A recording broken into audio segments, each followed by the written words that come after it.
feel the difference between needing to do something and somebody else expecting me to do it. And now hear these words. We said them earlier. They're our favorite words. It's the core, it's the key to so many wonderful things that are unfolding for all of you. Satisfaction comes from only one place, and that's having a desire and moving in the direction of it. So this answer has many deep tentacles. You're going to feel it all around the room. For example, when a parent decides what a child needs to do you often notice how reluctant the child is to do it? And you know why? There's no satisfaction in doing what somebody else wants you to do. Satisfaction is only from moving in the direction of what you want to do. And that's the first thing that so many people do that sort of makes people lose their sense of who they are, is that they demand things of them. They tell them that they need to do this and they need to do that. You need to push through and you need to do it. And remember what our premise for all of this is? The amazing pleasure of non-resisted thought. The pleasure of non-resisted thought. So when you think about why you want something, wanting it and why, now as you move toward it, it's pleasing to you. It feels good to you. Now we're going to get back around to that in a moment. But first we want to say to you that this is usually, and it is the case here, the reason that someone feels uncomfortable, even fearful about making a presentation in front of others.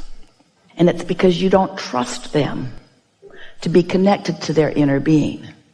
And the reason you don't trust them to be connected to their inner being is because they usually aren't. So they're petty, they're critical, they don't like themselves very much often, and so it's easy for them to find fault with you. There's a lot of people looking at a lot of people with a lot of judgment from their own place of insecurity.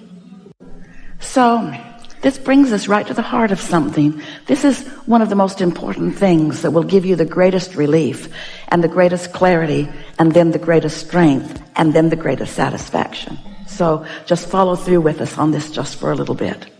This inner being of yours that we've been talking about, this pure positive energy, larger part of you, who is always adoring you and always acknowledging your value, that's who you're wanting to tune to. You want to calibrate to your inner being who knows you, not to some disconnected person who's having a really hard time. It's an interesting thing. We hear people, often speakers, and they will stand on a stage, even in a crowd where there are many people who are on their side. But if there is a heckler or someone in disagreement, they say often, I don't know why I keep playing to the guy that I know doesn't like me. And we say, it's because there's this thing that humans do. It doesn't work well for you, but you keep doing it. We're hoping you get over it today. And that's where you want others to get you. Well, sometimes they're just not going to get you because they're on a different vibrational wavelength. You can't get sick enough to help sick people get well, or poor enough to help poor people be prosperous. You can't become confused enough to give somebody clarity. And yet that seems to be what so many want from you. They want your resonance with them where they are. And do you know, did you follow that just a little bit? Do you know what your inner being does and doesn't do? Your inner being never lowers its vibrational frequency so that you can find resonance. Your inner being always stays right where it is, in love and knowing, which gives you the opportunity to allow your vibration to rise to meet it. Your mother,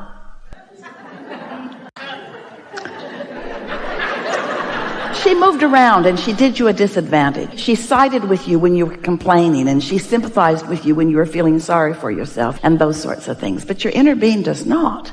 And so when you decide that you're going to reach for the way your inner being feels about the subject of your presentation, and that's not just going to be the dominant thing that you care about, it's really the only thing that you care about. You're going to be tuned in, tapped in, turned on, and you're going to be good at what you do, and you're going to deliver what you have to say, and you're going to love every minute of doing it because there's no resistance within you. You see what we're getting at? But in the minute that you turn your attention to what others think of you, oh, can you imagine? So just to be absurd, to really make a strong point, let's say that it's important to you that you be appreciated by others, because it's easy to feel good. When you see something that makes you feel good, you feel good. And when you see something that makes you feel bad, you feel bad. And a lot of people would say, well, all of this stuff that makes me feel bad needs to change so that I can feel good. It's really a conditional approach to life. It's ridiculous and it's impossible. It's like putting out an advertisement that reaches everyone on the internet that says, here's my picture, and here's what I need from you should we meet. So scan the crowds as you move through life, and if you see me, here's my list. Carry it with you. Or you could just tune to your inner being. In other words, the path of least resistance is just to be in love with who you are and be in love with everything the way your inner being is in love with everything. And then you lose your sensitivity to what others think, because there is a higher priority to you. And that's, you're tuning to the whole of who you are. You're tuning to the core of who you are. You're tuning to the ever-expanding being that you are. Because others, some of them are going to resonate with you and some of them aren't. We want you to know there's never a crowd on the leading edge. But when you get tuned in, tapped in, turned on, there's a high probability that those who are around, who all want some of that, will begin to find that resonance, especially if you are experiencing the awesome power of non-resistant thought. That's the epitome. That's the perfect definition of attractive, isn't it? To be so tuned in that you're in your full power and clarity. And then those who are up to speed with you to some degree, they'll come right along with you. And those who aren't ready for you won't come. But what are you going to do about it? What are you going to do about that? You're going to lower your vibration to resonate with them. You're going to give up your connection to your source energy so that you can worry about that, you see? Doesn't that help you not worry about what others are doing? We want to convince you that you really have to stop playing to the peanut gallery. No offense meant, but resonate with your inner being and then watch what happens. Helpful? Yes. Want to talk about it? I just didn't know that it was about what other people were thinking about me. I mean, I've always known that I was aware of other people's energy. What did you think it was about? I just thought it was something that happened to me, or something that I just... You have an emotional response. Yes. With no awareness of what thought it's about. It just seems to come over me so fast. I didn't realize that it was something that I was... So now, that leads us to another really important thing to talk about here today. And that is, we've been talking recently, we'll talk a lot about this today, about getting out ahead of it. Earlier you heard us say that you have patterns of thought. That's what beliefs are. So sometimes you have a belief that is serving you. Sometimes you have a belief that isn't serving you. And those beliefs that aren't serving you, that's why things sneak up on you, because you didn't even realize you were feeling that way or thinking that way, but you were, and so you attracted something that matched that. So we've been talking about getting out ahead of it. In other words, segment intending. Deliberately identifying and isolating and calibrating an emotion right now. So let's say that it's the day before you're going to make a presentation and you're thinking about it today. And today you are acknowledging what a beautiful day it is. And you're acknowledging how good you feel in the world and how good you feel in your body and how happy you are in life and how nice it is to be an uplifter and a teacher and how eager you are about these things. And because this presentation is tomorrow, it's easier for you today to identify those things and sort of prime the pump and get the energy moving about them.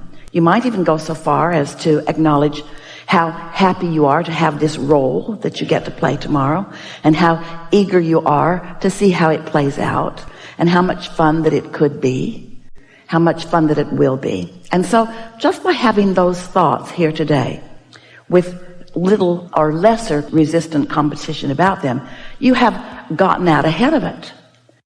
You follow that? So tomorrow, we promise you, will go better for you than it would have had you not done that. That's what we call getting out ahead of it. Meditation accomplishes that too, because when you quiet your mind, you stop thought. And when you stop thought, your vibration rises. So now, this idea of getting out ahead of it, we want to point out, Esther catches herself doing this almost every day about something, getting out ahead of it in the opposite way that she means to. Just now we would say that's co-creation at its best. Those thoughts that we were encouraging about what's going to take place tomorrow, but acknowledging how good you feel today.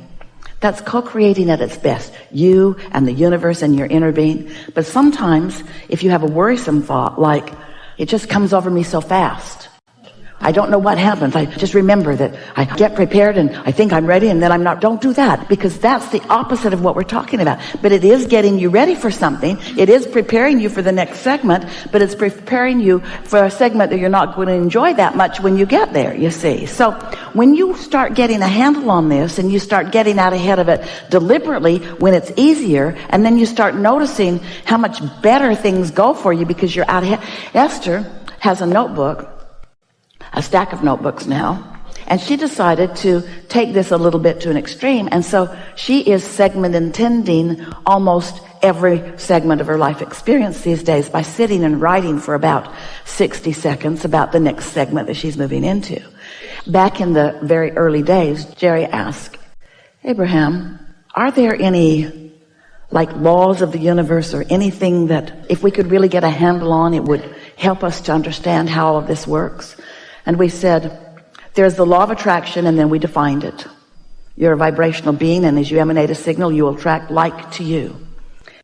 The second law we called the law of deliberate creation. That's where you think on purpose.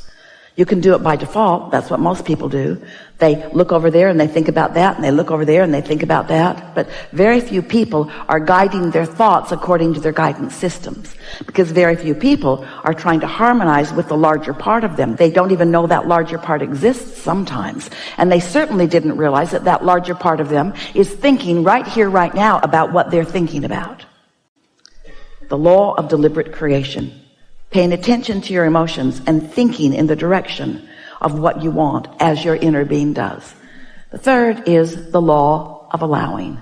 That means I have isolated and identified and calibrated my frequency to the frequency of my source. So I have the clarity and the knowledge of all of that inside. And then the fourth, we said, was segment intending. You're moving into a new segment all the time. When the phone rings, new segment. When you're at the dinner table and all of you are there except that one who's always late, and then that one gets there, new segment. Constant new segments, new segments, new segments. And if you will stop and identify what you most want from this segment, you activate within yourself. You cause yourself to be one of the cooperative components that is already gathered. In other words, your inner being has already gathered cooperative components. Often you're the only holdout. But when you segment intend, often it causes you to be a cooperative component. So segment intending, Esther will write segment. Brush my teeth, put on my face, and comb my hair. That's her segment. Takes 30 minutes. Segment. And then she will write, I feel such appreciation for this lovely space in which I can prepare myself for the day. I love this music that is playing right here and now. I love these products. Took me a while to find them. I really, really like them. I like the way this smells. I like the way this smells. I like the way this smells. In other words, just looking for things to feel good about and setting her vibrational frequency for well-being, for attraction. And then the next segment, make my bed and move the stuff back where it belongs. 30 minutes. Just focusing with deliberate intent for the purpose of activating genuine, not fake, genuine appreciation for something that she's focused upon. It gets that momentum going. You spend a day identifying what you like about this and what you like about this and what you like about him and what you like about her and what you like about this, what you like about that. Pretty soon you've got a point of attraction going where the entire world seems like they got your memo.